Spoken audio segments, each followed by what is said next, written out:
உங்கள் ஆரோக்கியம் நன்றாக இருந்தால் வாழ்க்கையின் அனைத்து அம்சங்களையும் நீங்கள் அனுபவிக்க முடியும் என்பதை நீங்கள் புரிந்துகொள்வீர்கள்.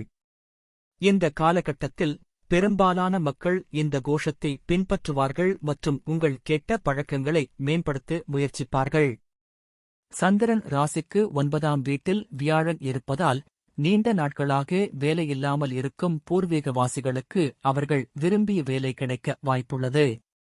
இது அவர்களுக்கு பொருளாதார ரீதியாக பலனளிக்கும் மற்றும் கடனை திருப்பிச் செலுத்த முடியும். எனவே அவர்கள் தங்களால் இயன்ற முயற்சிகளை மேற்கொள்ளுமாறு அறிவுறுத்தப்படுகிறார்கள். இந்த வாரம் குடும்பத்துடன் நேரத்தை செலவிடுவீர்கள். இந்த காலத்தில் வீட்டுப் பிள்ளைகள் படிப்பை விட விளையாட்டில்தான் அதிக நேரத்தை செலவிடுகிறார்கள் என்பது உங்களுக்கு தெரியவரும்.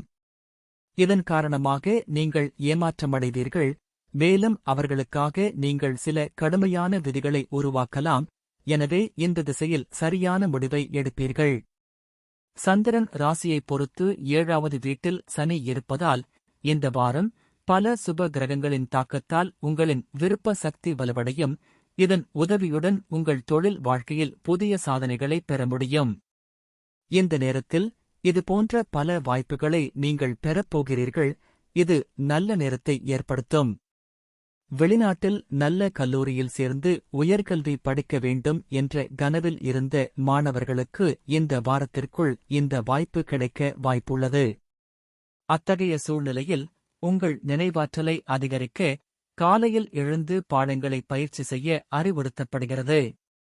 பரிகாரம்: தினமும் விநாயகர் சாலிசாவை ஜபிக்கவும்.